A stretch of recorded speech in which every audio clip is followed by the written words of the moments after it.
Welcome to part 7, and this is a video on why rate cuts can lead to currency appreciation and rate hikes can lead to currency depreciation. So we've spent the last videos really kind of explaining why rate cuts should lead to currency depreciation and why rate hikes should lead to currency appreciation. But the opposite can happen, and this is again one of the objections that was mentioned in one of the maybe the first video that I created on this series, in terms of the objections where fundamentals don't necessarily make sense to people that don't really necessarily understand the context, or may not understand the context of why these things can still happen regardless of whether the rule of thumb is applied, right? Rule of thumb being, rate cuts lead to devaluations and rate hikes lead to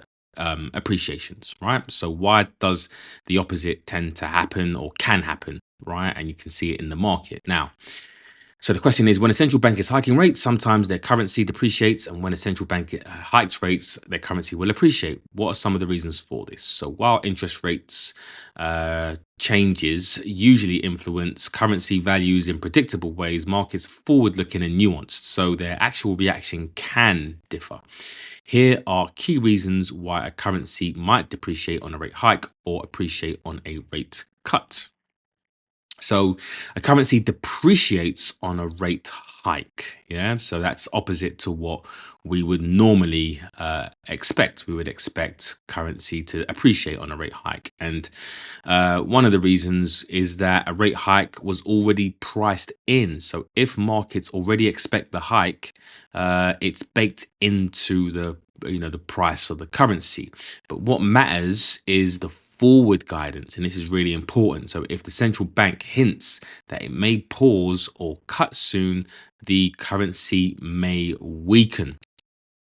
Number two, a dovish hike. So a hike plus a dovish outlook. So what this means is that the central bank raises rates, yeah, so they hike, but signals concern about growth or hints at nearing the end of the cycle, which is dovish. So what I guess the market wants to see is that when central banks are hiking and they're in their hiking cycle, normally central banks will hike, 2, 3, 4 times, maybe even 5, 6 times, in that end of the cycle.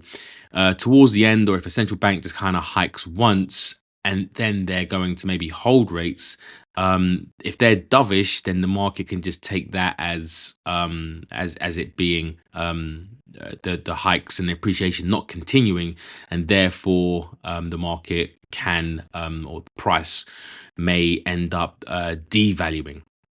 So the market hears this might be the last hike, and that is interpreted as bearish for the currency. But what you have to remember was that the money was made way before the central bank ended up hiking rates in the first place. So again, this is a buy the rumor, sell the fact scenario, right? Retail traders typically will buy on the day, whereas the money had been made, weeks or months prior to that event. So it doesn't matter for the people that made money in the lead up to that event whether price goes up or down, right? Because they'd already made the money. So here is an example, a real world example, is that Powell hints Fed is done with hikes in pivot, cheered by the markets. And so the question is, should we hike more? Fed chief says, and Powell downplays previous projections for more tightening. Yeah, so that's it. They hiked rates and then they said that was it, right? But what happened in real life? So on the price chart, what had happened was that we got and this is when it happened, right? This was the announcement, right? November that year. And then we ended up getting a move to the downside, right? That's basically what happened. It was ended up being a dovish hike.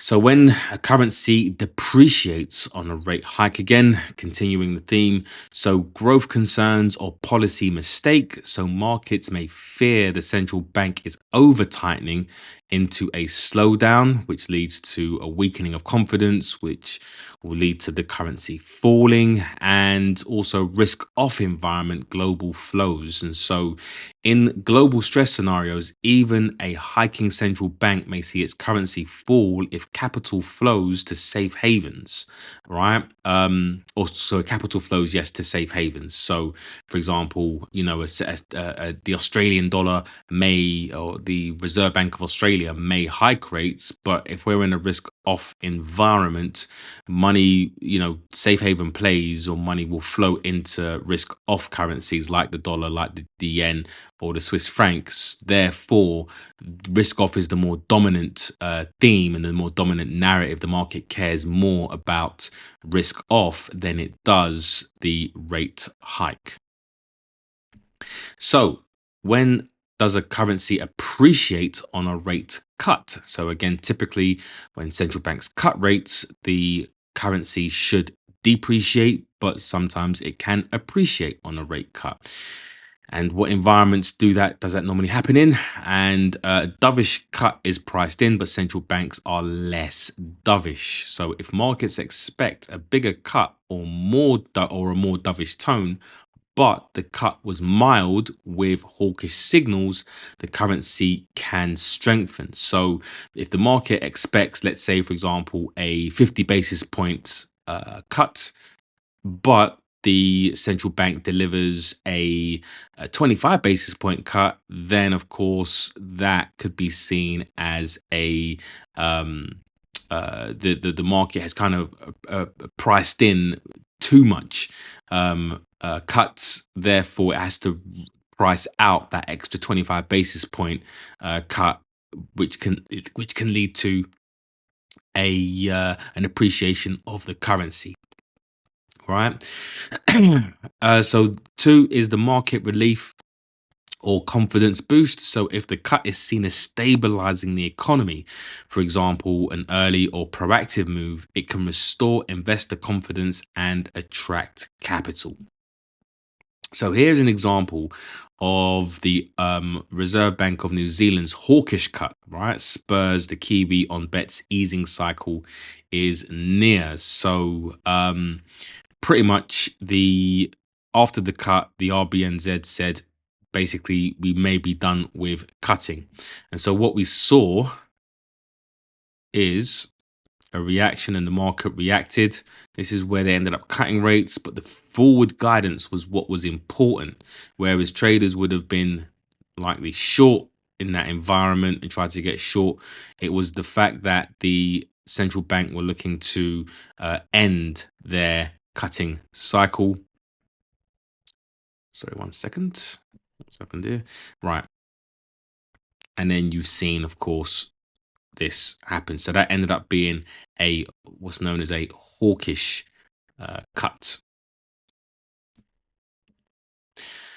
So currency can appreciate on a cut, on a rate. On a rate cut. And number three is global macro backdrop relative to positioning. So if other countries are cutting even more aggressively, the currency can strengthen in relative terms. So again, if there's a central bank, cutting rates, and they cut, 50 basis points or 75 basis points, and another central bank is cutting only maybe 15 basis points or 25 basis points, whoever's cutting less is still in the stronger position, and that currency relative to the other currency will or may appreciate. And then you've got short squeeze or positioning reset. So if markets are heavily short the currency going into a rate cut, a rally can be triggered by profit taking or position unwinding.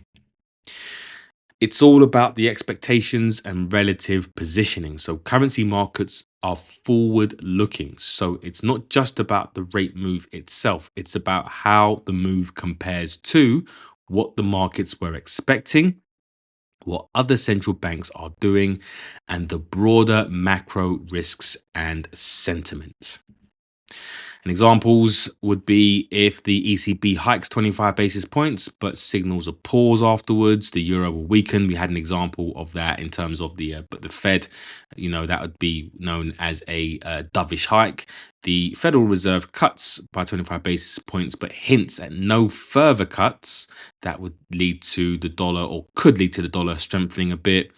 And let's say, for example, the RBA cuts unexpectedly, but the Australian dollar rallies due to relief rally, or maybe some global risk on mood. So the market kind of looks past the rate cut and sees that actually as being a little bit supportive, especially in a risk-on environment where the